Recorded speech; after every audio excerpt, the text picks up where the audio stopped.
Hello, and welcome to episode 208 of the Casual Try Hard podcast. I'm Brian. And I'm James. And if you're good at math, 208 divided by 52 is 4. It's our 4-year anniversary. We were so on the ball, we totally didn't notice until after the pre-show. But it is our 4-year anniversary. Well, happy anniversary, Brian. Thank you. This is like the second longest relationship in my life. So we were asked to talk about kind of like how we met and like kind of the origin story of the podcast. And it just so happens that the 4-year anniversary of the podcast is probably a good time to do the origin story. Yeah, it seems fitting, even though it was completely coincidental. Yes. I mean, professional content creators, we knew exactly what we were doing. Come on now. Right, yeah. Subconsciously, I designed this episode because somewhere rattling around in here, I knew that today was 4 years. Yeah, so if you want to reach out to us on social media, say hey, tell us about perhaps your villain origin story. You can get at us on social media. All those links are in the description. Yeah, I want to hear what kind of vat you fell into. Yes, exactly. We fell into a vat of spin downs. Yeah. That's going to be not D20s. The next Twitter thing is only vats. Onlyvats.com. Yeah. Hit me up. Yeah. If you're looking to support the show so we can get another 4 years out of this thing, there's 2 ways you can do it. The first is our TCG player affiliate link, tcg.casualtryhardmtg.com. Head on over to TCG Player with that link, and anything you do after that, we will get credit for and help keep the show going. Doesn't matter what you purchase, however long you're in the site for. As long as you use that link to get to TCG Player, we will get credit for the sale, and we would appreciate that. Helps us out a lot. If you guys want to support us more directly, you can do so at patreon.com/CasualTryHardMTG. I did not have a chance to get the give back sent out yet, but I will do it soon. I promise. They're right next to me. I just haven't sent them out, so probably this week. Speaking of give backs, we have a homework assignment. Okay. So I have to look for a card for Brad. Okay. And if we have it, we have to sign it and send it to him. Okay. So I've got to get back on Twitter and find it, and then if you're gonna send them out this week, I've got to make sure I get it to you.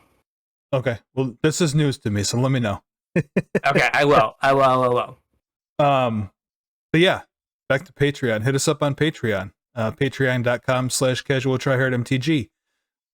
Like we just said, patrons get our givebacks when I send them out, which should be very soon. So keep an eye on the mailbox for those. They're usually pretty cool. Patrons also get access to our pre-show, more content from us. Kind of a grab bag. You never really know what you're going to get. And you get access to our pre-show or our show notes, so you know what we're going to be talking about the following week. If you appreciate the work that we do and you want to support us, you can chip a couple bucks in at patreon.com/CasualTryHardMTG. One more thing before we get into the show is our YouTube channel. Make sure you go over, subscribe, watch a couple videos. They're pretty good. Brian does. Yeah, Go ahead. Yeah, go ahead. Sorry. I was just going to say that you do draft content on Monday, Wednesday, and Friday. The show has a video version that gets posted on Thursdays, and then I kind of do a grab bag of Constructed on Tuesdays. People seem to be enjoying it, so head on over there and check it out. So the last 2 weeks have been Arena Cube, and then we're going to get back into the last few Brothers War drafts before it's March of the Machines, right? No, or is all is will one. Be one. Yeah. All is one. I can't. Whatever it is, yeah. Whatever it is. Before that set starts. So go check it out. Yeah. All right. So how did we get started doing this thing? It just kind of happened, I think. It did. The store, like our LGS, now is kind of unrecognizable compared to what it used to be. On a typical Friday night at our LGS, there was 30 to 40 constructed players and 3, 4, 5 pods of drafters, like pretty much every Friday. And like every night during the week also. Not quite that many, but there was events firing every night of the week also. There was typically in 6 to like 20 person event Tuesday, Wednesday, Thursday when I first started playing. Mm-hmm. There was like a standard event on like Thursday to kind of like see if your deck was good enough to play at FNM. Right. There was a Tuesday modern, and maybe there wasn't a Wednesday thing. There might have been a Wednesday thing. I feel like they drafted Monday and Wednesday, right?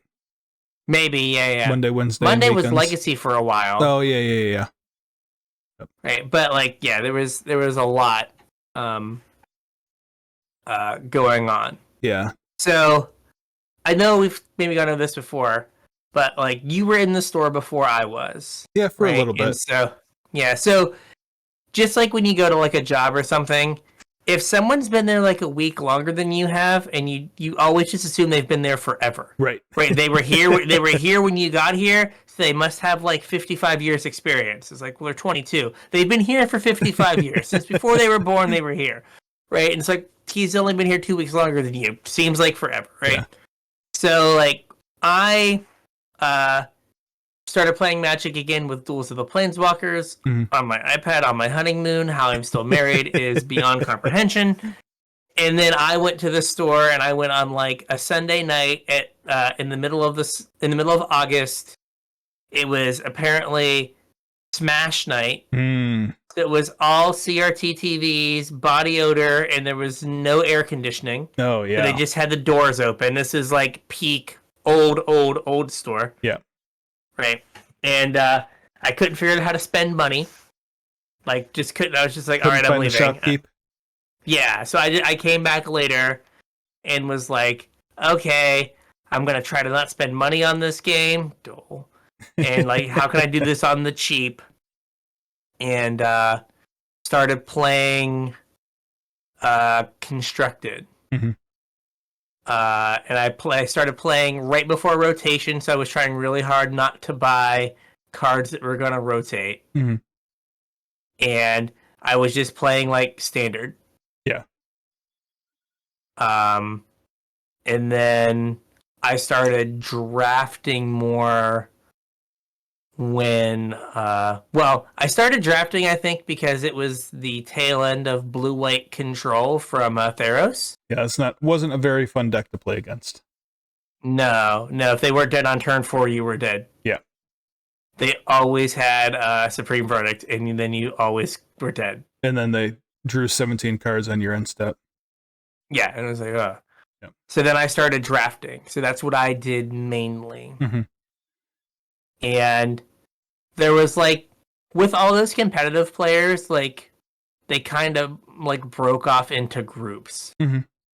Right? There were different players that were different levels of competitive. Well, there was different like I don't want to call them cliques, but they were kind of cliques too. Like even players from the same like average skill range would like hang out with certain groups of people. Yeah. And so like we like started kind of gravitated towards each other at some point. Yeah, well, you had mentioned like right before we started the show that you couldn't really remember the first tournament that we went to together. And I think because we had both been to tournaments like not together before that, so it's hard to figure out which one like we actually went to together, you know what I mean? I think like we went to like a Charlotte Modern thing that you debuted with Jund, but we didn't go together. Yeah, well, I think that was my third event. Yeah, that might have been my same like number. I think I went with like Cameron and those guys. Yeah, because I used to travel with Nick. Like me and Nick would make travel arrangements together. But I played with you guys at that Star City Open that I came in like 11th at the standard challenge or whatever they called it. Mhm. Like, because I think I played with you guys in that event, didn't I? And I think that was modern. Maybe. I just remember that we had gone, like the people I went with had gone, Yeah. and then you, like I wasn't with you, hadn't traveled with you, but you like day two. Yeah, you remembered it because I day two'd. Yeah, I remembered it because I day two'd also. yeah. But yeah, and then like there was like we went to an open, and then like I don't know, they start to run together because there was like a brief time, listener, where the state of North Carolina was not off limits for things Wizards of the Coast and Magic, and so the Charlotte Convention Center had like 2 or 3 events a year. Yeah, there was a ton of stuff happening there, and so like they all just kind of like mushed together and like and like cardboard and Bojangles, and you're just not like what. Which event did I eat this biscuit at? I don't remember. Yeah. But well, and it also matters if it's Bojangles or Chick-fil-A, because we could have been in Atlanta also. This is very true. Very, very true. Without having to go to like an accidental Smash tournament to get to the Magic. Right. It's like, hey, you've got to survive for 3 minutes playing CS:GO, and then you get to go to the Magic tournament. Well, I guess I don't get to go to the Magic tournament. Can I just run into a corner? Where's everyone? Can I run in the opposite direction, please? Hey, man, I played a lot of Counter-Strike back in the day when I was in college. Whew, I'm surprised I graduated. Dude, now our reflexes are slow. Like we can't hang anymore, man. After second semester, my class size for the major that I was in was decreased by 2/3 because of Counter-Strike. Oh. Yeah. So that was before CS:GO though. That was like OG Counter-Strike. Oh yeah, OG. Yeah. So we had all these competitive people. They started to kind of like group together and kind of like go off in their own direction to go to events. Yeah. And then at some point we just kind of like took 2 groups and kind of mushed them together. Well, I think like all of the groups started to merge a little bit as the competitive scene, like, because the competitive scene has been in decline for way longer than we have been doing this show for. It's not like a recent event that happened. And like as the competitive scene kind of declined some, I think a lot of the groups started combining, and there was a lot more like cross pollination, I'll call it. Yeah. I think that part of the reason that things declined, this was still kind of at like the peak of like organized play, the peak of WotC's powers in that regard. Yeah. But I think it was more that right, a lot of the people that were like the old guard on some level aged out. Right. Right. They kind of went through what we're going through now. Though, like, I don't know, perhaps less antagonistic from Wizards. But like a lot of those people ended up with kids or like had kids and were still like trying to go to events. Yeah, they didn't just like find them on a corner. Yeah. But like had kids and were still going to events, and then at some point we're just like, I can't do this anymore. Yeah. Like there are 3 kids at home. I can't just be like, hey wife, I'm going to Charlotte for the weekend. Yep. Bye. Right. And so like that happened with some people, so they would just come out for there was a special guest for a second. There was, just for a second. Yeah. But like they like kind of like made the decision to kind of stop doing that kind of thing. Yep. So like those old heads went away, and like somehow we became the old heads. Like after like playing for like a year or 2, and I was like, well, I guess we should go do things. Yeah. And so like those groups started to come together because they started to like people started to fall off. Yeah. So a little bit of history of the show was we started this show not just me and Brian, right? We started this kind of as an activity with our like traveling team. Yeah, so we had like 6 to 8 people we like consistently traveled with. Yeah, yep. and we had a name and everything. We did. We were Team Dead AF. DEDAF. Yep. And that moniker came because poor Cameron. But it would be the people would walk up on Cameron and go, whew, you're dead AF, and just like walk away. And so that became the team name was Dead AF. Mm-hmm. So that group, as with many things in life, right? Things sound like a good idea, and then it's much harder to go from good idea to thing happening. Yeah. When we So it was like when we would travel to events, we ended up spending lots of time with a lot of people crammed into a little car. And we would always talk about, like on the way to an event, we'd talk about sideboarding, what your sideboard plans are, deck choices, whatever, just magic stuff. Sometimes we'd listen to coverage. And on the way home, we'd always talk about how the event went and what we think we could have done better, what our mistakes were, blah, blah, blah, blah, blah. And I think at one point we had somebody take notes, right? Didn't Logan take notes of one of our like drives or something? Maybe. I think I remember that. Yeah. And we also dipped into Magic business. Like, how are they not making monies at these events? Yeah.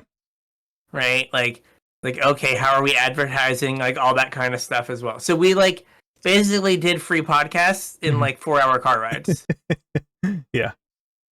Right? And so you were like, we should just do a podcast. Yeah.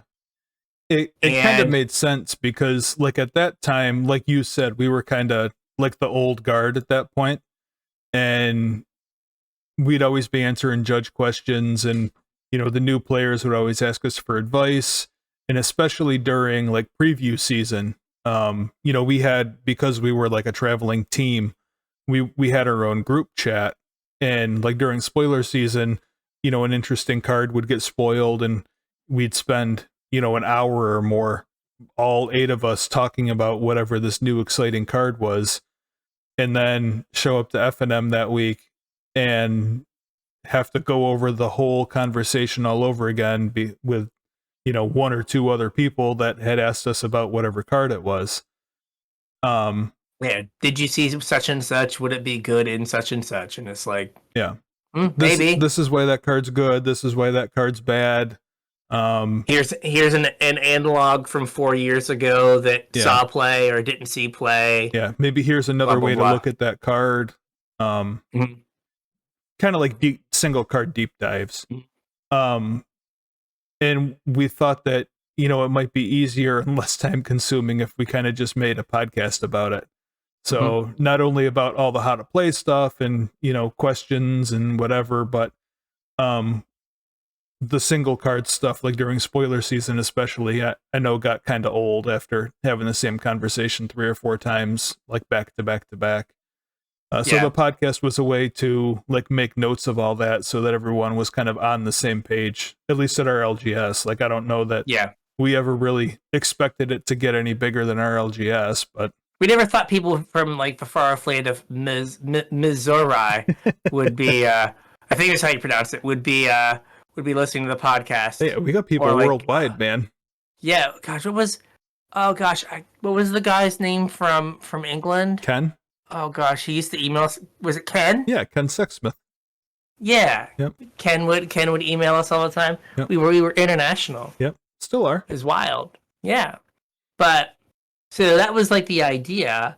And so we thought that it would be like the group, right? Well, like either everyone from the team or like, like kind of a rotating cast of characters. Well, yeah, we thought it'd be good for the show because everybody had like different specialties, like formats that they preferred and archetypes that they preferred. So like if your favorite deck was, I don't know, pick a deck, like Infect. Yeah, if your favorite deck was Modern Infect, you're probably pretty good like at Modern also. So you could talk about obviously your favorite deck in Modern, but you could probably also talk about the format as a whole because it's your favorite deck. And same thing goes with Legacy and Standard and Draft and, you know, whatever else you were playing. We all enjoyed different formats, and we all enjoyed mostly different archetypes too. We had combo players, we had mid-range players, we had aggro players. So we thought it'd be too many control players. Isn't that always the problem though? This is always the problem. Too many cooks. Yes. But yeah, we thought it'd be good for the show. You know, if we had all of these different viewpoints, you know, rotating around talking about, you know, similar topics like time chronologically or whatever, like we thought it'd make for good content. If you go way, way, way, way, way back in the archives, you'll find like we had Cameron on to talk about Infect. I think we had Logan on to talk about a draft format or something. Christos has talked about stuff from time to time. But like what happened was like you were like, I want to do a podcast. And then you're like, who wants to record? And it was radio silence. And I was like, fine, well, I'll do it. Right? Like, because you like got the stuff and everything. Yeah, right? all mic that we used to all huddle around and record. Yeah, that mic is somewhere in my house now. Yeah, so it used to be like a desk in my upstairs room, and then occasionally the desk in your upstairs room. Yep. On a suspect Dell laptop that now sits unplugged beside me.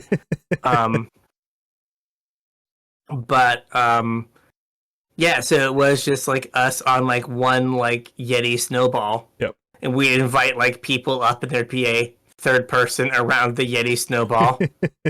Well, I think our first episode we were all there, weren't we? There was like 6 of us all around the snowball. Was it? I know so.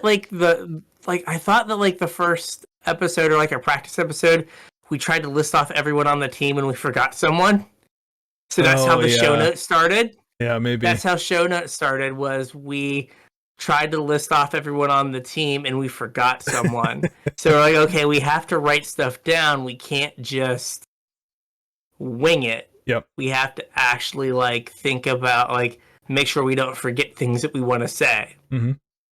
And thus, like I think on episode 2 or 3, show notes were born. And have been there ever since. Have been there ever since, thankfully. Yeah. It only took me about 3 years to figure out that I could just make a template and I didn't have to make them from scratch every week. Hey. Baby steps, man. Baby steps. You got there. That's what matters. That's right. So yeah, like we just started this, like you said, to kind of like be a resource for people like locally. Yeah. And like, you know, if more people listen to it, great. Again, like I don't know how like with the bajillions of podcasts how anyone ever finds this. Yeah. Like how your YouTube algorithm, not YouTube, your YouTube algorithm now, or your iTunes algorithm is like, oh, you listen to this thing? You may also like this. I mean, it's wild because whenever we get like a new patron, you know, we're a small show, so I try and like get to know our patrons a little bit because, you know, we're small, so I can still do that. Hopefully at some point we'll be big enough where I can't do that, but right now I can, so I do. So one of the things that I ask them, you know, what formats do you enjoy? What kind of archetypes do you enjoy? What's your favorite deck? When did you start playing? How'd you start playing? But I always ask them how they found the show also. And almost every single time it's, oh, I was just looking through Spotify or I was just looking through iTunes. Wow. Yeah. Wild. It's crazy. So, yeah. And if you've been listening for a while, you have noticed that like we used to be more of a like week to week chasing the metagame. What's going on with the metagame? What was the like, oh hey, there was a big SCG event that had like an interesting result, or like this type of deck did really well. Yeah. We should talk about that because people are gonna be like playing that, or like, oh, let's talk about this deck. And as Wizards has taken the good shipped organized play and like run it aground. We have kind of They turned didn't run more it aground, man. It's at the bottom of the ocean. You remember fair. last year that ship full of GTIs sank in the middle of the Atlantic? Oh, I don't know. I don't remember this. Oh yeah, it was like right during the car shortage. We had a whole ship full of cars go down. Oh yeah, yeah. When you said GTIs, I thought graphics cards, but yes, Oh I do no, remember. yeah, I do no remember that. cars. Yeah, the OP ship is right next to it at the bottom of the ocean. Right beside it. Yep. Somehow it got stuck in the Suez Canal and then it just sank. Like, how did that happen? But yeah, so we've like kind of changed to kind of what we are now, which is a little strategy, a little like newsy stuff. Two guys talking about magic. Two guys talking about magic. Hey, if you it's plug for the Patreon and the pre-show, if you want to hear two guys talking about D&D, you can check out this week's pre-show. Get it while you still can. Yeah. Before things change. Yeah. But yeah, so we've kind of had to change over the years because like one of the episodes that people really liked was like, you know, we would sometimes do like, hey, we're going to a tournament. Here's our prep. Here's what we've done. Yeah. Oh, hey, here's how we did at the tournament. Yeah. Right. And we don't get to do those anymore. Nope. I miss the times of being in sketchy to moderate hotels with like continental breakfasts and having all my Hilton points. Yep. And getting the occasional free room. Right. The good old days. The good old days of finding random places in towns to eat. I think that was almost the best part of traveling. Oh yeah. Yeah. So if we ever get to the point of traveling again, if you're like, hey, I'm gonna go to like the Magic Fest in Philly. Mm-hmm. So you've got to find the right person to book your rooms. Right? So price is important, but it shouldn't be the ultimate deciding factor. Yeah. So we had our room booker for a while was Nick. So this was before I started traveling with you guys. Okay. I was still traveling with other Nick at this point. Okay. Oh yeah, I kind of took it over after a while. Yeah. Because like we got a hotel that was like 25 or 30 minutes outside of Charlotte. Our rooms were on the first floor, but the first floor was subterranean. So you just had the little like cellar windows. And you know what those cellar windows looked at? Freight train tracks 2 feet from the hotel. Oh man. And the floors were so dirty they were sticky. My socks were black. Now, apparently he would go on the like bed bug like website to make sure there weren't bed bugs in the hotel. I guess at least he did that. But it was the cheapest hotel you could get without bed bugs. Yeah. And I finally was like, we can spend a little bit more money. Yeah. And like this place, I remember the breakfast was they just had those like dispensers of cereal where you like twist them in the cereal. That was breakfast. I was like, no, we gotta do better than this. Like we're gonna go spend $12 at like Bojangles when we could have spent $12 to not have sticky floors in a freight train and got free breakfast. I'm pretty sure that event where you guys had that experience, the other Nick and I stayed at the Westin right across the street from the convention center. And you guys like walked right over. It was awesome. The room was super clean. It was gorgeous. We had a nice nice omelet for breakfast. There was like team adult. Yeah. And then like team young fellas. And then me. And I was somehow over there. And I finally was like, no, I gotta adult this up a little bit. Yeah. And then we like it got to the point that it was like, oh, we're going here. Like, oh, this hotel's nice. Yeah. We'll stay at this one because it has free parking. Mm-hmm. Or like, you know, one of our traditions was we would go to Outback after events. Yep. So we like knew the best Outbacks in areas. Had to get a bloomin' onion. after day 1 or day 2. It was usually day 1 because like day 2 you had to like make a long drive home, but it was like Bloomin' Onion. We also went to some pretty sketchy Outbacks. It was like, where's the nearest Outback? It was like, okay, here, and you'd go, and you'd be like, this does not look like the best place to get a Bloomin' Onion, but we're already here, and it's like 9:30. We can't go somewhere else. Yeah. Yeah. So those were the times, but we used to get like usually 2 rooms. Mm-hmm. And it would be James got his own bed because he was the adultiest adult. And then it would be like we'd like split rooms. So it'd be like we'd split a bed. There'd be someone on the floor. We usually get like 5 or 6 in a room. Yeah. Yeah, my back doesn't do the floor, so I needed a bed. And I don't know, man. Something about sharing beds with basically anybody that's not the person I've been sleeping next to for the last 24 years. 24 years, wow. Yeah, we started dating in high school and moved in like right when we went to college. So yeah, 24 years. Wow. So we'd often get like rooms like get like 2 rooms like right across from each other.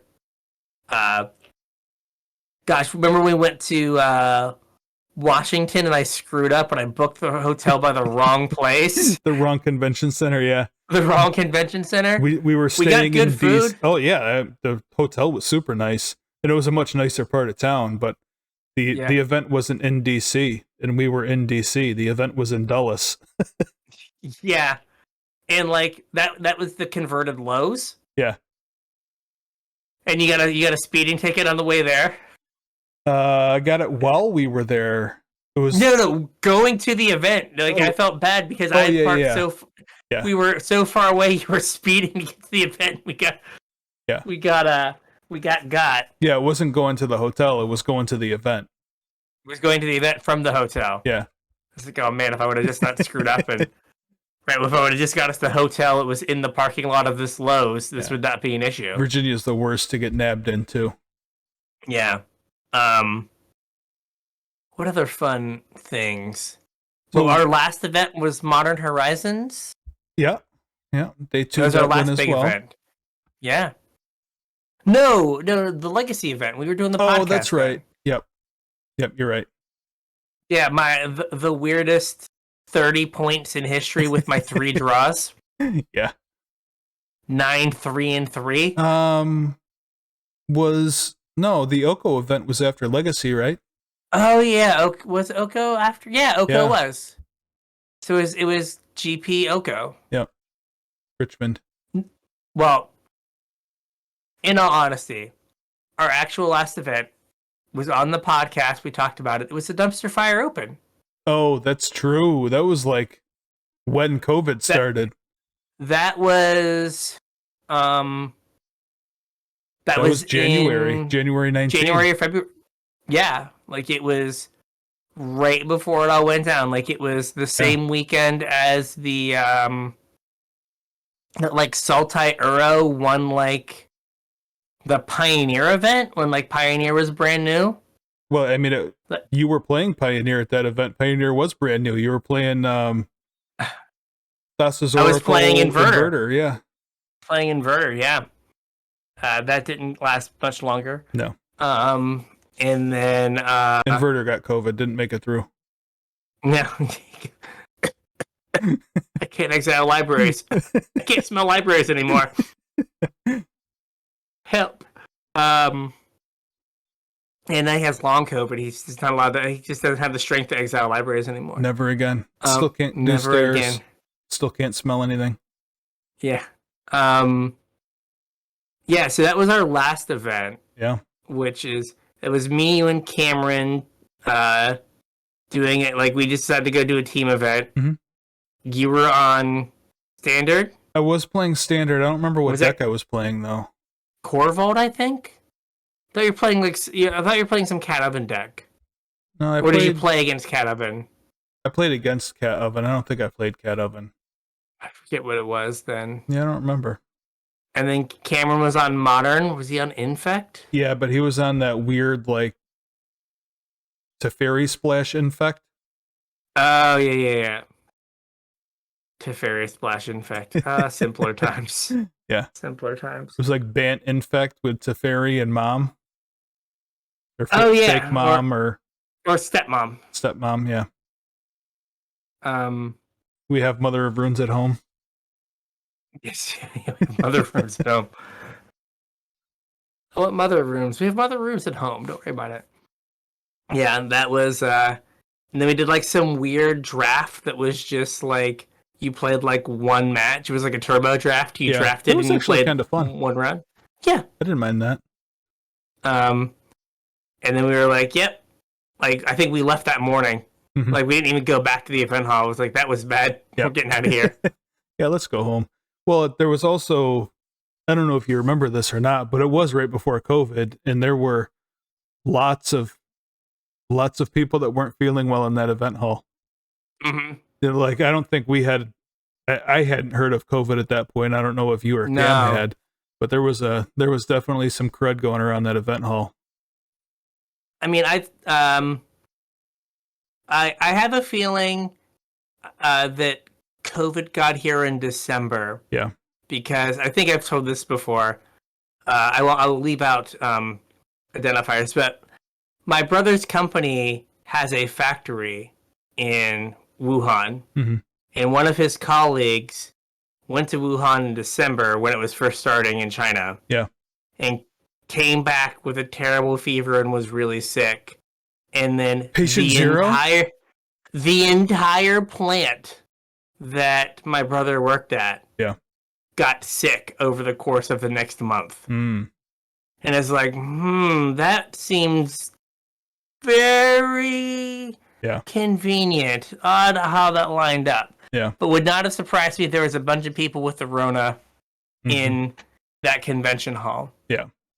My brother-in-law got like deathly ill in December also.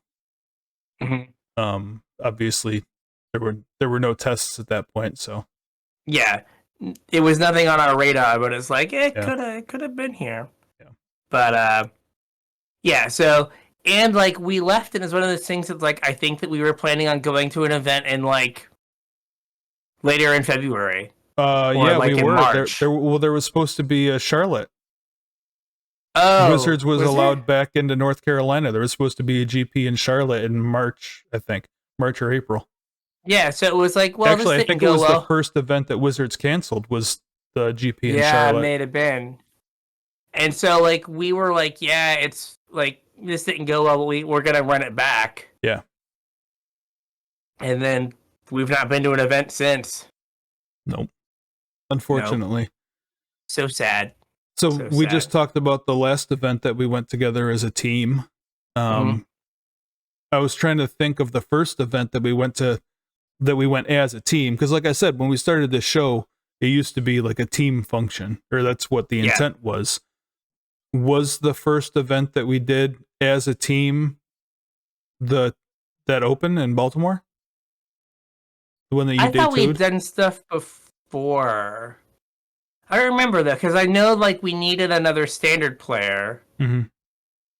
So like we had the A team and the B team.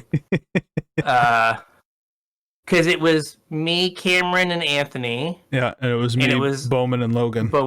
You were the A team. Well, okay, so the B team day 2'd and the A team did not. The B team almost got paid. Yeah. We finished like 18th on breakers. Yeah. It may have been. That might have been the first one. Yeah. And we just started going to events after that. Well, I mean, we had been to events together before that, but I think that was the first event that we like tested for together and like were a team for, you know what I mean? Like actual team dead AF. I think that was the first event. Yeah. So for the longest time, my wife, girlfriend, then fiance, then wife, didn't live in the same state and then not in the same county. Yeah. So I was single for the purposes of hanging with the boys. For all intents and purposes, you were. For all intents and purposes, I was single. So, like, we would go to Cameron's place, and Cameron had a big kitchen table, and the kitchen table looked conveniently at the TV. Yep. And he and his roommate, Bowman, had a Domino's addiction. And so we would go over, and there would just be, and Logan worked for Domino's. Yep. So we sometimes could get a very small hookup. Or we'd have Logan bring us our pizza so he could say, hey. I mean, sometimes he'd just stay. Yeah, exactly. You're my last delivery. I'm done. Yep. And then we would go over and, like, test for hours. Oh, yeah. Yeah, we'd watch whatever coverage was on TV, and we'd jam game after game after game, trying to come up with different ways to test, like, sideboard plans. And I know at one point we were changing the way that we played the game so that we could specifically test our sideboard cards. Mm-hmm. We'd like take played more sideboarded games. Well, we take like the top 20 cards and shuffle our sideboard cards into those so that we knew. Yeah. Like when we played a game, we would see our sideboard cards. So we could actually see if they were good. Yeah. But we did that for, like, I think for every, like, big event. Mm-hmm. Like, less so for, like we were just going, like, to a weekend thing. Mm-hmm. Like, you know, like a Saturday, like, PTQ. Yeah. Right? Like, we would do that, like, less. But if we were going to, like, if we were going to drive to Charlotte or Atlanta or DC, it was like, okay, we're going to do this, like, every day for, like, 2 weeks. Yeah. So, like, we get off of work and just show up at Cameron's house. And then play for, like, 4 hours. Mm-hmm. Or longer. And then go, and then do it again the next day. Yep. It was actually kind of nice because you'd have two people playing the games, and, you know, depending on what format the event was, sometimes, like, there'd be multiple of us on the same deck that go into an event. Mm-hmm. And it was kind of nice where you'd have, like, two people really checked into the game, and then you'd also have two people, like, watching that game that would have kind of a different point of view because they could see, you know, what was happening on both sides instead of just from one perspective. Or, like, okay, you did this for what reasons? Okay, yeah. I was going to do this for these reasons. Right? Which one do we think is, like, the better decision kind of deal? Not that any of that matters anymore, but... No. Anthony doing stuff to me being like Logan being like, oh, don't attack. And I'm like, aren't we trying to get him dead? Don't we just, like, 9 him and then 9 him again? Yep. Like, we gotta, like, get people dead here. I mean, that's what I always do. Math's for blockers, man. Yeah, attack. Turn them sideways. Oh, you don't have the game under control yet. Well, the game's under control if they're dead. That's right. If we just sit here with this Avacyn and not attack. The only way I have to draw cards is to make my opponent have them in their hand when he's dead. Yeah. So, like, going back to, like, how we, like, you know, ask people asking us for advice, like, the way that, like, Anthony started hanging with he did a draft. Mm-hmm. And then, like, for some reason asked me for help. Randomly. And so I helped him. I think I helped someone else, and he saw me help someone else. And then he came over and asked me for, like, help with his deck. Yeah. And so I helped him with his deck. And then he just kind of, like, hung out. And I was like, hey, kid, this is Anthony. Hey, this is this guy I just met. And he just was like, it's like, oh, okay, I have friends now. This is good. Because he had just moved from, like, California to here. Yeah. And he knew no one. It was like magic. I'll meet some well-adjusted social people through magic. Oh, yeah. Like, probably don't smell at all. Yeah, that's a roll of the dice there. Yeah. It's like I can give you well-adjusted, social, or clean. I can give you 2 out of the 3. You get That's to right. pick. You don't get them all. You can't have all 3. You can't have all 3. Social and well-adjusted. I'm sorry, social and clean, not well-adjusted. So I know which one I'm missing. But, yeah, so that was And that was sometimes how it worked, was just like someone would be like, hey, like, could you help out with this? Or like, what do you think about this? And then you would just like, Yep. you know. But it is funny, like something that is like lost, and it might just be like the Zoomers and just the age of Arena. Like it used to be that like new people would wander into the store, Right. and like no, I know I haven't wandered into the store in a while. Right, so I'm part of the problem. But like even before COVID, there were less like new people Yeah. wandering into the store, less people coming from like the local university, right? Well, Remember what? I don't know how many like actual less people they were, but like they all got funneled to Commander. True, true. But I was gonna say, remember Arena Event Finder? Mm-hmm. Right, like I remember like when my wife was looking for her interviews for residency, Mm-hmm.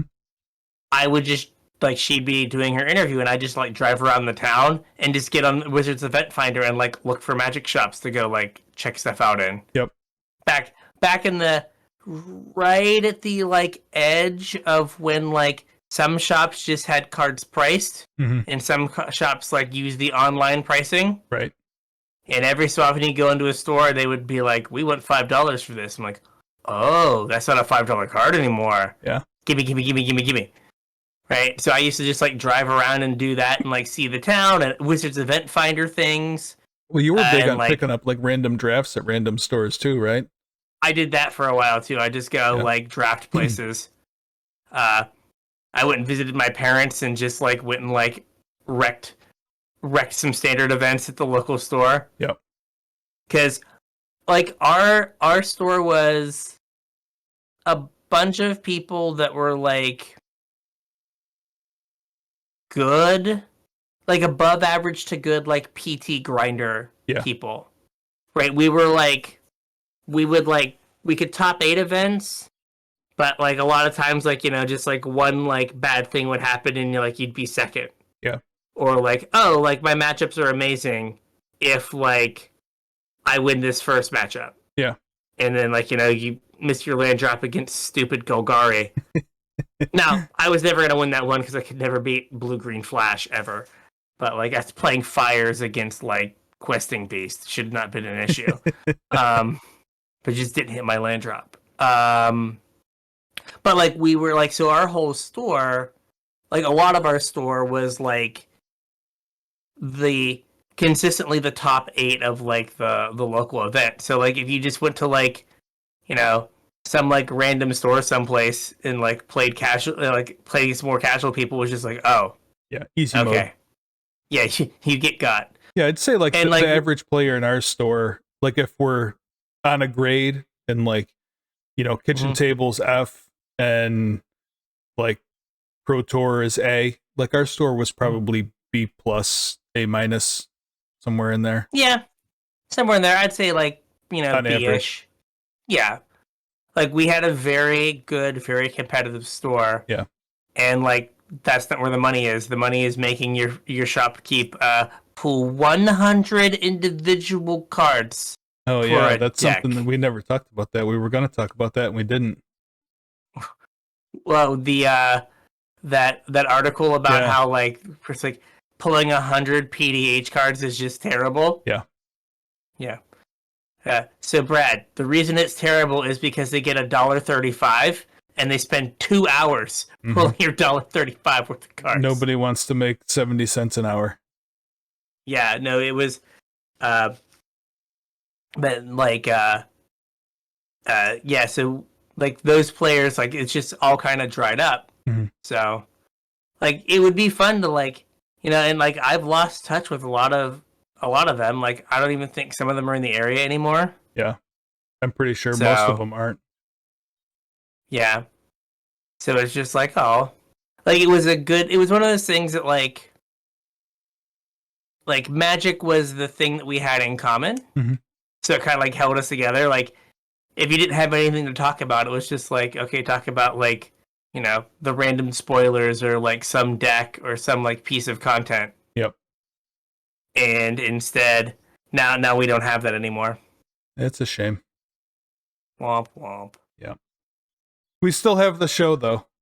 We still have the show. 4 years going strong. The one thing we kept out of all of that. Wizards can't take it from us. At least not until they do the same thing to us that they're doing to D&D. Yeah. And then they might have the show. They might have it. Yeah. Yes. So we've got about 10-ish minutes left of like show. Do you want to touch on our storm scale part 2 a little bit? Yeah, we can we could probably blow through this pretty quick, right? Yeah. So if you remember a couple weeks ago, they did the storm scale article where like basically the odds of something being reprinted is set from like flying to storm. Right. With storm being the least reprintable and being like a 10. Tied with dredge. And they did storm in Modern Horizons too. We got dredge in Modern Horizons 1, didn't we? A card. Yeah. Shenanigans. Yeah.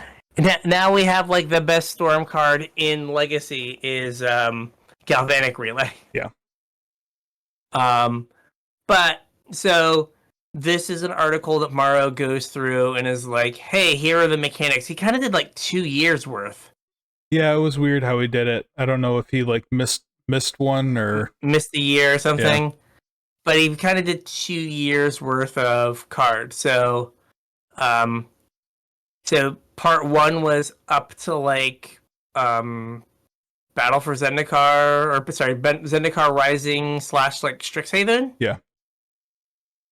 And then this is from there till I think now. Well, is it? Yeah, I guess. I'm scrolling. No, it's only through the end of Strixhaven.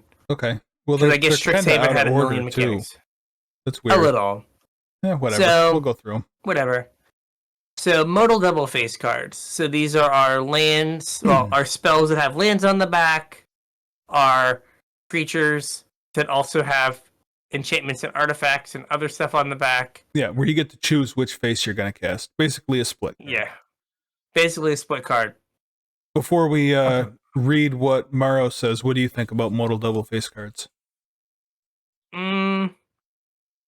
They are fine in moderation, but like, I think one of the reasons that words and complexity crept so much over this time was they should kind of be like Fire Ice, where it's like 2 really simple effects stapled together. And not a wall of text on each face.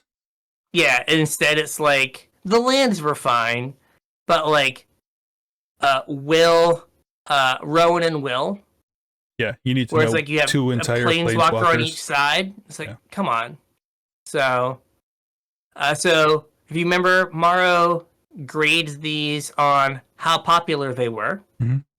So modal double face cards were very popular, and like agreed the lands were kind of a game changer.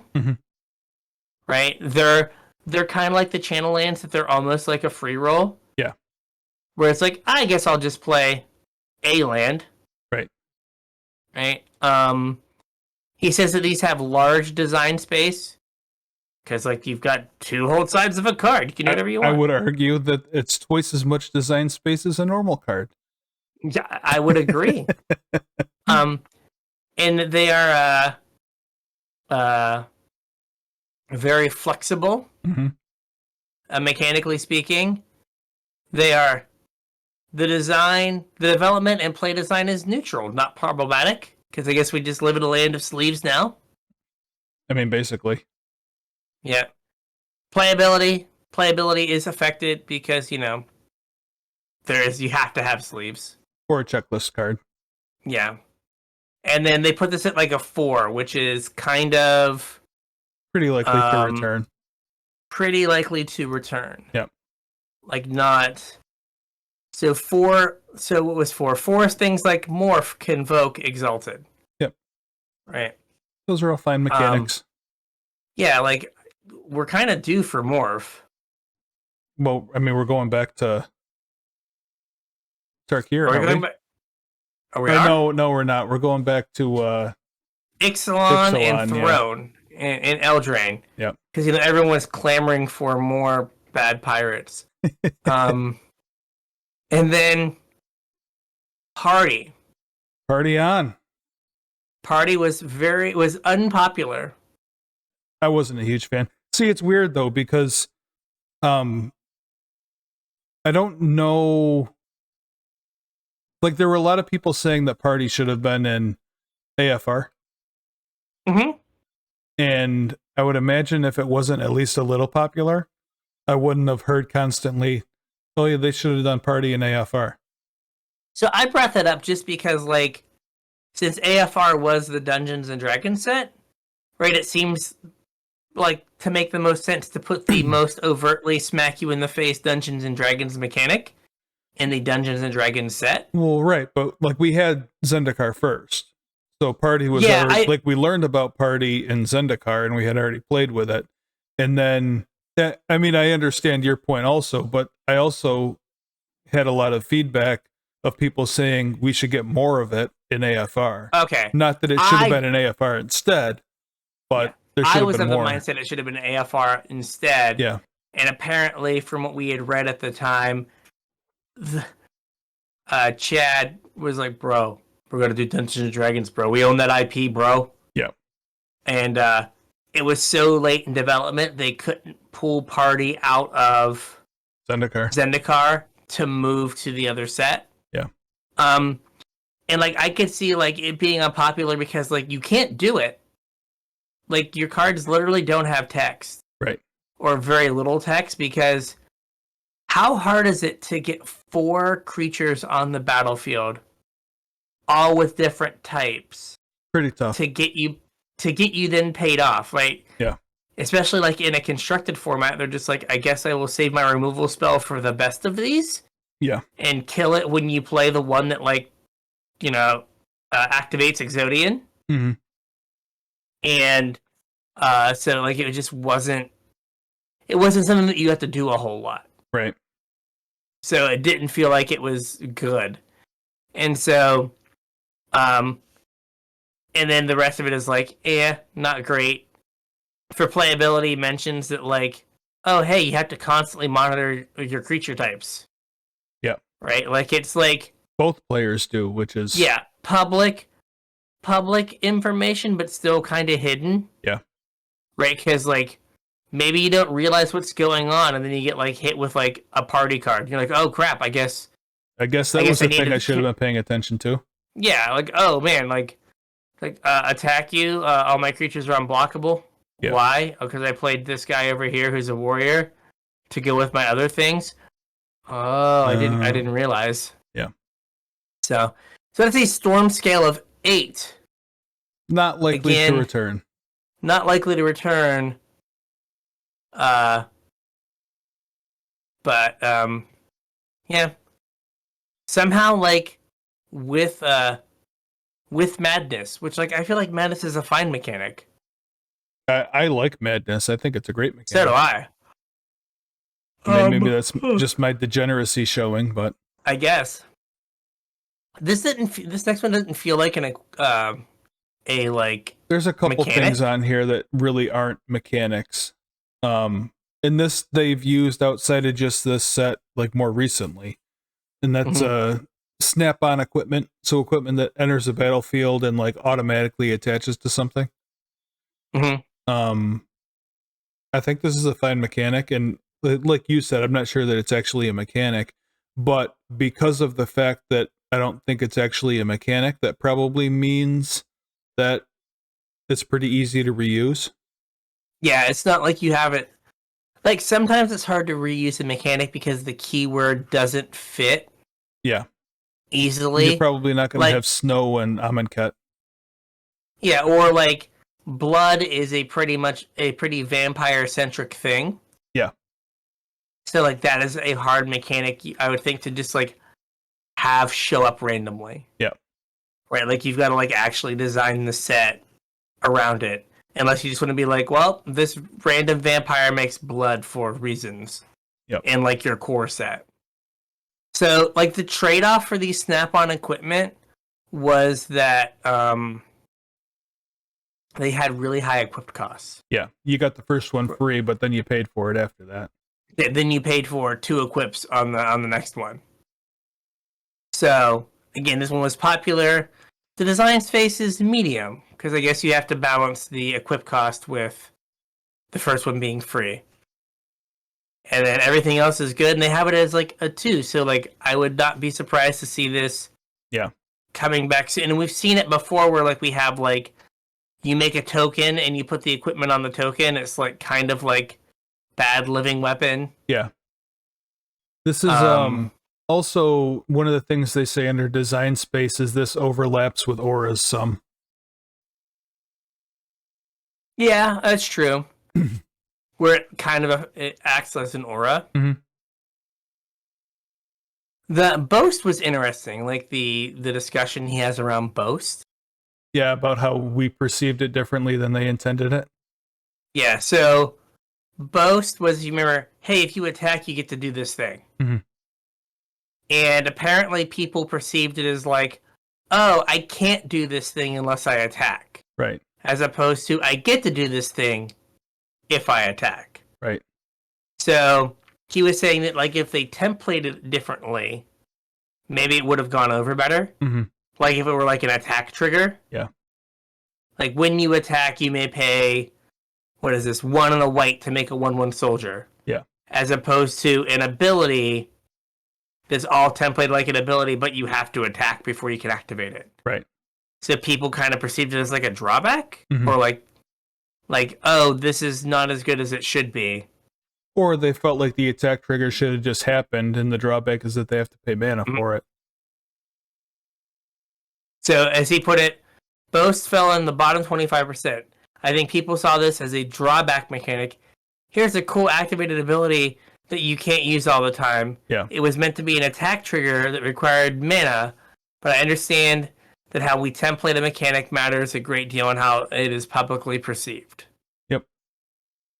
So, it is Storm Scale 6. Yeah, mainly because it's not super well liked. I think like all of the other categories, it's probably fine in, but... Yeah, it is. And that's something that's a little concerning, right? Like how much of this, like the Storm Scale matters and doesn't matter. Yeah. Right, but how much of like, oh, we're not going to do this mechanic again is not so much that it was like a bad thing for the game. It's just, oh, people didn't like it. I understand you're making a game that you want people to like. Yeah. But like, you know, like Boast is like mechanically fine. Mm-hmm. Right? It's not too powerful. It's probably like right in the right spot for like limited and maybe like some constructed cards. But like, oh, it's not popular, so we're just not going to do it. Yeah. And it's like, well, you know, it used to be like, I thought the Storm Scale was more like, hey, this thing is too powerful for the game. Right. Or like, how does this like kind of warp the game of Magic around it? As opposed to like, oh, this makes people feel the big sads, so we're not going to do it. Oh, this makes people happy, so we're going to do it all the time. Yeah. And it's like, but is it good for the game? Yeah, but it makes people happy. Yeah. Like, irrelevant. Okay, so does companions. So does heroin. But we shouldn't do heroin. Have some companions. Have some companions, exactly. So, next up, we have Changeling. Yeah, and this is a reprint mechanic. I didn't know that they put reprint mechanics on the list. Oh no, they did a couple because they had like, yeah. Okay. Because like even what's it? Oh no, but yeah, they did read some reprint ones. I think last one too. All right. This was back in Lorwyn and Modern Horizons that has like 400 mechanics in it. But they say that Changeling's pretty popular. People like playing with tribes and jobs, I guess. And Changelings fit both of those roles. Also, they fit party. So it's versatile. Lots of design space. Yeah, it's a 4. We'll see it again, I'm sure. Yeah, I like that. Like we have any creature could have the Changeling mechanically if we wanted. it would raise the cost on most cards, but there's a huge number of potential designs we could make. And it's like Realm Walker, 3 mana for a 2/3 that has a paragraph on it. I don't think you raise the mana cost on that one. No. Yeah, this Right? had it Like, I not don't been know a how changeling. If it was just an elf, it would have been perfectly fine. Yeah, it would have just been those exact same stats. I don't know how true that is. That they have to like change the mana cost, or that maybe they should, but would they? Well, so Changeling Outcast is a card that already exists without Changeling. It does?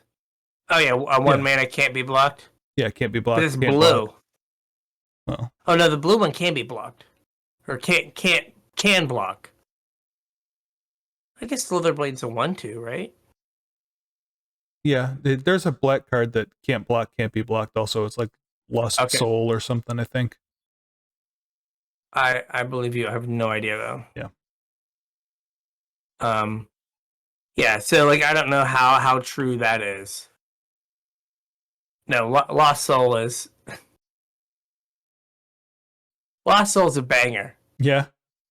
1 black creature minion at common. Oh, sorry, it's a spirit minion now. Banana. Swamp Walk 2/1. Okay, that's not the one I was thinking of. Yeah. No, but it's just funny. Like, oh hey, this card's from like Legends. Oh yeah, that's definitely not the card I was thinking of. But yeah, like I don't know how much they would like actually change the change the mana cost. But yeah, like it's a mechanic that like it's funny that we saw it in Lorwyn, which is at this point what 15 years ago. Wow, really? Was it that long ago? I think I'm not 100% sure. Wow. But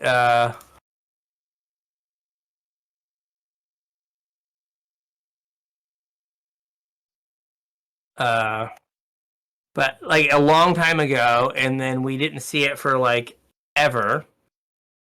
Right? The Lorwyn block, yep, 2007, 2008. Wow.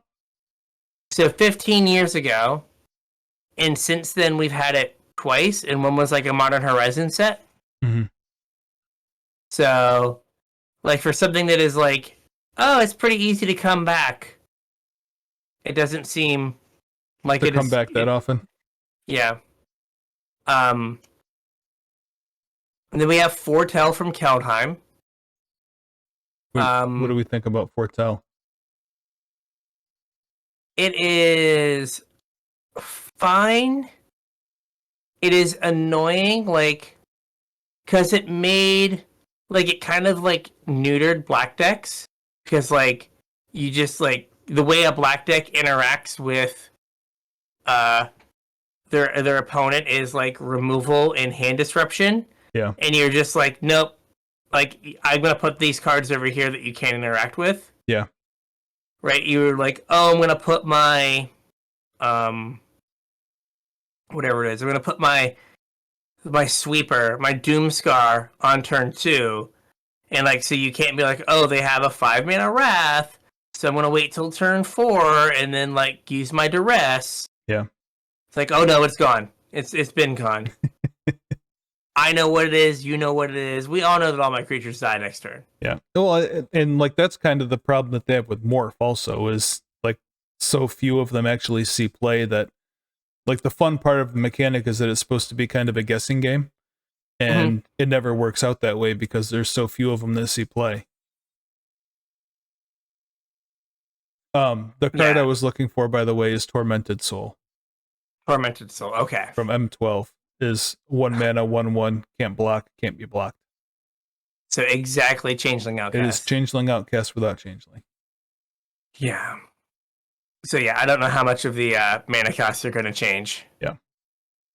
So apparently this mechanic was very popular.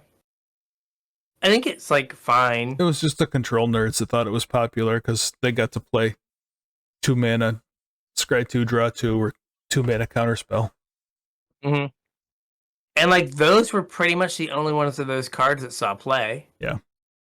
Right? Like it was just the stuff for control decks, right? It was Behold, no, there was Saw It Coming, Doomscar, Starnheim Unleashed, which was like sometimes a control finisher and sometimes like maybe like a fringe angely thing. Yeah, I feel like I foretold a few things, and I don't play control decks, so I don't know what I would have foretold, but Yeah, let me. I feel like there was something. What were the other foretell cards? Oh, sorry, Elrond's Epiphany. Yeah. Okay, Return Upon the Tide. I foretold that a few times. Augury Raven, Battle Mammoth. Oh, Demon Bolt. Oh, You yeah. foretold Demon Bolt. Yeah, well, in limited. Yeah, Crush the Weak. Trying to think of cards that like saw play. Yeah. Glorious Protector, not really. It was like a decent limited mechanic. Yeah. Serolf's Packmate. Yeah, I was just gonna say I enjoyed Serolf's Packbait. But like I think you like enjoy Serolf's Packmate as like kind of it's kind of like a 3 mana. Yeah. 3/3 draw card. Mm-hmm. Right, with like Llanowar Visionary being a card, you could almost just do that. Right. So there's a lot of control stuff, and then a few like random creatures that saw a little bit of play. Like it was, I think they could do it where it didn't slant so heavily to like the control side. Well, But, I mean, like, can they though? Because like the basics behind Foretell is that you're trading tempo for mana. And like control gets its tempo from like sweepers. Yeah, Control's really the only deck that can trade tempo for a resource later in the game. Every other archetype wants Fair. you're leveraging your tempo. Yeah, but like if you were to like if Doomscar would have like its foretell cost would have been like 2 white. Mm-hmm. Like that makes a big difference. Yeah.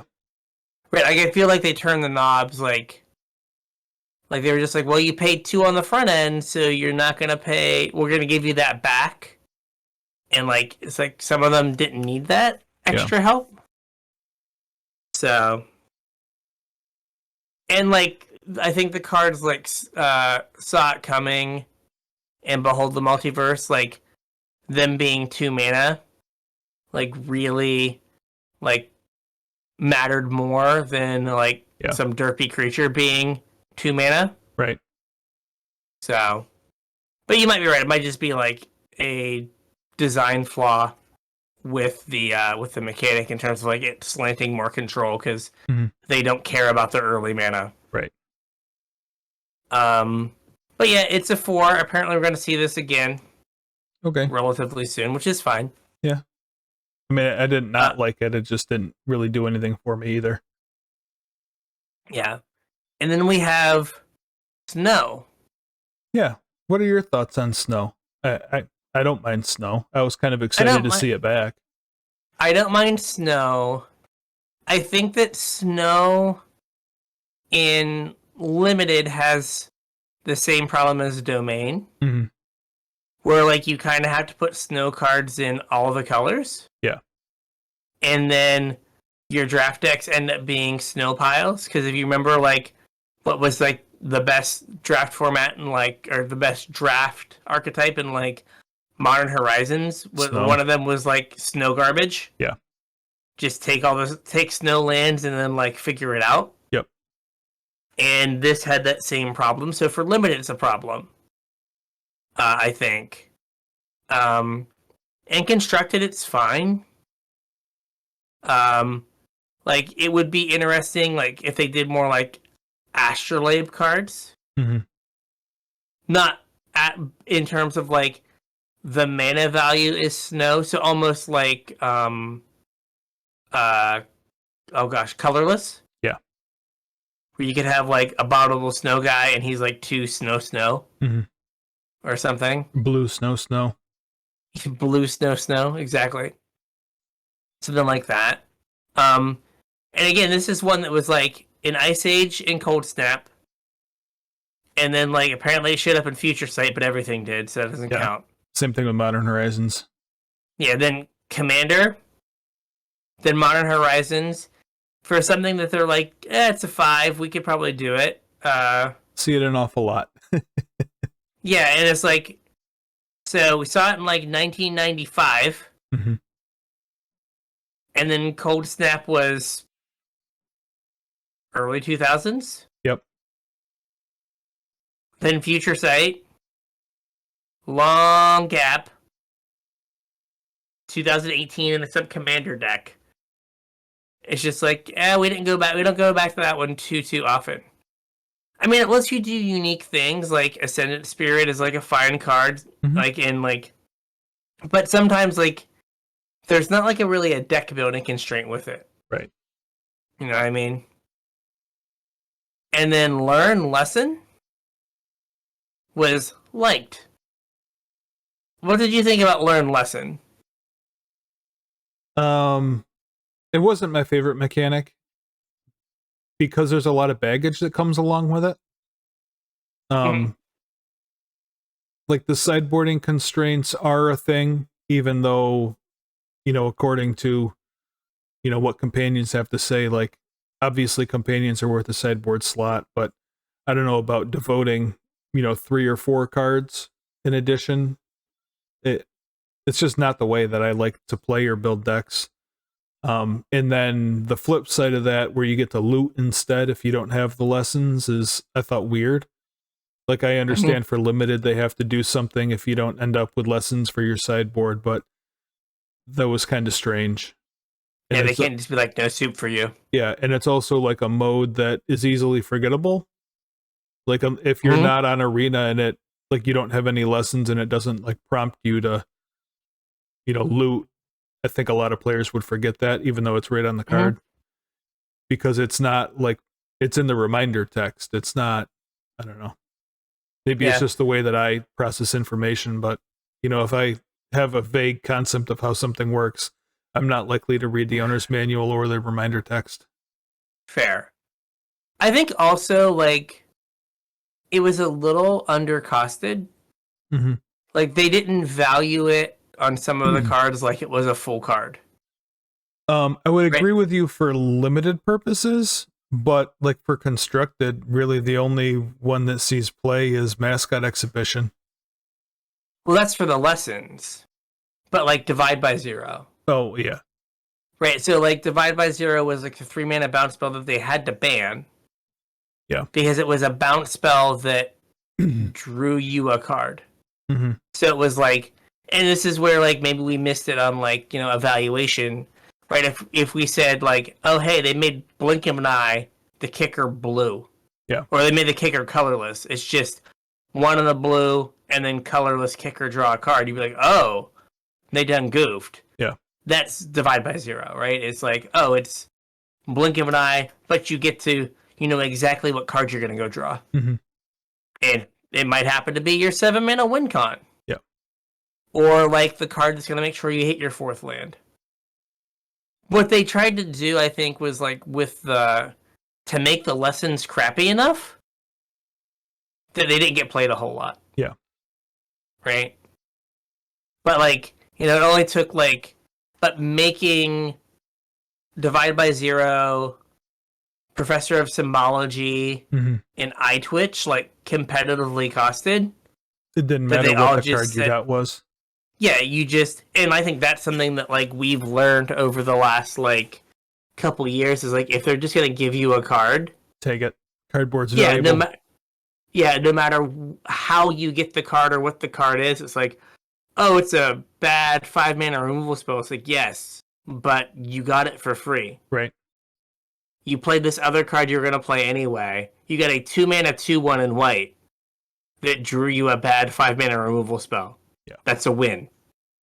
Oh, I didn't think of it like that.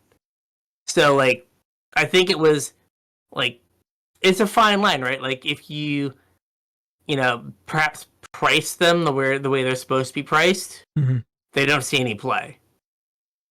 right? And if you price them the way they were priced here, they see a lot of standard play, but they don't go anywhere else.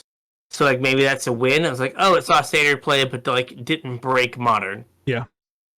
Right, but like they have this thing now where, let's say the next time they were like, oh, hey, you know what we're gonna do? We're gonna make the learn cards expensive, but we'll make the lessons cheap. Right now they can't do that because now then you'd have like the Strixhaven cheap learn cards, right. expensive lessons. Now you have cheap learn, cheap lesson, busted. Right. We'll be talking about like School Stompy and Legacy in a few years. After Initiative leaves. Yeah, after they print like the next Commander mechanic. Yeah. Yeah, it is rigid. It is like whatever. And then Magecraft. I really like Magecraft. They said that what's it called? Learn Lesson was a 6. I don't know if I said that. And then Magecraft, you said you liked? Yeah. Sorry. Yeah, I thought Magecraft was great. It's something intuitive. Like as a mechanic, it's something that it's hard to miss because you're always casting spells, and if you are building like a spell slinger deck like Magecraft wants you to, obviously you care about casting spells. And it's kind of a mechanic that wasn't keyworded for a long time. Like we had a lot of stuff that cared about when you cast spells, like Young Pyromancer back in 2014 cared about when you cast a spell. Prowess is, same idea. So I don't even know like if you can actually call it a mechanic, because like technically it's been around for much longer than it has like as a mechanic. But yeah, I thought it was cool. What I enjoyed about it though was that it let you be a spell slinger deck in a deck that wasn't Is It. Like Is It's always a spell slinger deck, and I don't know. Yeah, and the learn lesson stuff played well with it because you ended up with a bunch of things. Strixhaven probably had more tokens than any other set because, right, like you had to cut down the number of creatures you had to make all of these Magecraft cards work. And so, like, that allowed you to be like, oh, well, if I, like, cast a lesson, I get the trigger for this. Or if I cast a learn card, I get the trigger for this. Then I get the trigger again later for the card I went and got out of my sideboard. Yeah. And the copying thing was like weird. Yeah. Right? Like if you like cast or copy. But I guess like the set itself was all about like copying spells, so it's like fine. Copying but that is not normally like how these kind of like prowess was just like if you cast. Right. So but they have another 5. Yeah. And then so for the last things is Mystical Archive and bonus sheets. That's a mechanic? I guess. It is on the list. I feel like it's a stretch to call this a mechanic, especially since they basically do it like every set now. Yeah, so the list is Time Spiral Box, Strixhaven, Modern Horizons 2, and Brothers War. Yeah. And also the list. And also the list. But the list is only like collector boosters, so they're not draftable. It's in set boosters. Set booster, but not draftable, right? You're not supposed to draft set boosters. Well, right. Yeah, all right. I guess I see why you're calling it a mechanic. Like it's a way to like shake up draft, and it is very popular. It's been a fan favorite, and Mystical Archives particularly was a runaway hit in Strixhaven. Bringing back popular reprints is always a recipe for success. Okay, now I would argue that they were not popular because it was like fun for the limited environment. Because that's the only place they impacted, right? Right. They impacted your wallet and your limited deck. Yep. I think 90% of the popularity, maybe 70, right, was from the wallet impact, right? It was fun if you drafted, if you opened like, the stupid bomb mystical archive, and it like sucked when you were just like, you get time walked and limited, right, from a card that's like not even in the set. And you're just like, oh, and your opponent gets like 3 triggers from their magecraft things, and you're just like, oh, I guess I just die now, thanks. Like, my mystical archive was demonic tutor, which doesn't help me. Yeah. Right? But at the same time, though, oh my god, my mystical archive's demonic tutor, I needed one of these for my commander deck. Right? Like, so you have these two competing, like, things. Because, like, I'm warming up to them maybe a little, but there's a part of me that feels like the mystical archives kind of ruined Brothers War Draft. Yeah. Right? There are definitely times there. If I went through and we rewatched all of my videos and counted how many games I'm just like, yep, I lost to this card that's not even in the set. Yeah. That like doesn't feel like it's at all. Did you lose to? I've not lost to any random Platinum Angels. I've lost really? to like I sure did. The stupid like the 8 mana 3/5 with fire breathing flyer that they then stick a swift foot boots on, and it's like, oh, like I have a removal spell, but I guess I never get to use it and I die to this thing. And it's just like, this is awful. Or like, oh, hey, they played a Wormcoil Engine. Now, in fairness, I have definitely like played a Phyrexian Processor and just pooped out 5/5s every single turn. But like, I feel like the format would have been better without a lot of that stuff. Like, I understand it's like, oh, like the draft is so much different. And it's like, yeah, but like, is it better? Different doesn't like, always mean better. Yeah, it's like, oh, each draft is different. It's like, cool. But sometimes it's like my opponent like opened an 11 that wouldn't be in this format. Yeah. That was in no way balanced for this format. And I just get stomped for like 2 turns. And like, oh, that was fun. Punished by splashing your 3rd color because your opponent opened a Sundering Titan. Yeah, and it's like, oh, I guess I got Sundering Titaned. Yeah. So don't worry though, because they're not problematic. They are not. At least that's what they say. So there's there's medium design space. I mean, I would propose that the more cards you print, the more design space there is, and they've printed more cards this year than any other year. So there's infinite design space. Yeah. It's not problematic for development and play design, and playability is not affected, other than it ruins like limited a third of all the drafts. Yeah. So there are 4. They're coming back. Yeah. So, like I said, the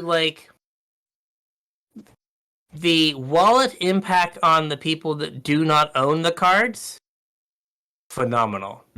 Great. Like, give them cheap cards. If you own the cards, you just get hosed every single time. Yeah. Right? Like, it's just like, oh, like I had this card that was $30. Oh, like, again, using our example of Through the Breach, right? It's like, oh, Through the Breach will be expensive for a long time because it has stupid mechanic. Hard to reprint. Hard to reprint. Like, okay, cool. Like, this card won't get reprinted a lot. Now it's just like, yo, random set. I can just put this card in there. Oh, they won't reprint Demonic Tutor. Boom, Demonic Tutor in, like, standard set. Yeah. Now, do I own a whole bunch of foil duresses? Yes, I do. from this. Was that before I realized that they were going to print a fancy version of every single card? So nothing mattered anymore? Yes. Yep, sure was. Right? So, I don't know. like, I don't like it just because it doesn't feel like there's any thought of like how does this card interact with limited at all. Yeah. And then like how many of these things like combined with like dumb, oh god, what is it called? Dumb like alchemy stuff just make like historic like unplayable garbage.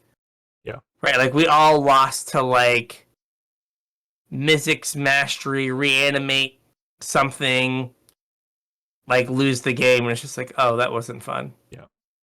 It's like, oh. So, I don't know. Like, I understand that it's like kind of harmless, but it's one of those things that it's just on some level, it's like, here's an extra bomb you could open in limited. Yeah. Did you? No, I did not. I opened Ichor Wellspring. Oh, I'm sorry. Oh, I got really excited when I opened Ichor Wellspring. Oh yeah, but like the person passing to you opens like Worm Coil Engine. Yeah. And you're like, oh, or the person on the person in the big X to you opens Worm Coil Engine. Yeah. Who's going to win the game if you both like if the game goes like 8 turns and you both draw your archive on turn 8? Not the Ichor Wellspring. Not the Ichor Wellspring. Yeah. I mean, it did the Lord's work. It drew you a card. Thank you very much. But the 6/6 that dies into 2 3/3s, right? Yeah. Or like, oh, I got a Platinum Angel. Yeah. Oh, well, it's been fun. Yeah. If only the Hawaii thing was true. Yeah. We've gone to time. You lose. No, read the card. I cannot lose the game. I can sit here for as long as I want. I cannot lose the game. So there is. I think with all of this stuff, I think we have a show. We have a show. You got the 4-year how the podcast started, our origin story, and then a little bit of the storm scale. And neither of us fell in a vat. Neither of us fell in a vat. Yep. To have this origin. Yep. So, if you want to get at us and tell us why you love random cards in your packs for limited, you can get at us on social media. Just look for CasualTryHardMTG, like all those social media places. We're there. All the links are in the Twitter, description. Discord, all that stuff. Yep. Tell us about your origin story as well. I'd be interested to hear it. If you guys want to support the show, there's 2 ways you can do it. The first is our TCG player affiliate link at tcg.casualtryhardmtg.com. Help follow that link when you make any purchases at TCG player, and it helps to support the show. The second is our Patreon, patreon.com/casualtryhardmtg. If you like what we do and want to support us, you can chip a couple bucks in. You get put on my mailing list, and you get access to our pre-show, and you get access to our show notes, and you get our gratitude. So thanks to our patrons. Thank you very much. Yep. All right. So with that, we'll catch you on the internet. We'll catch you on the internet.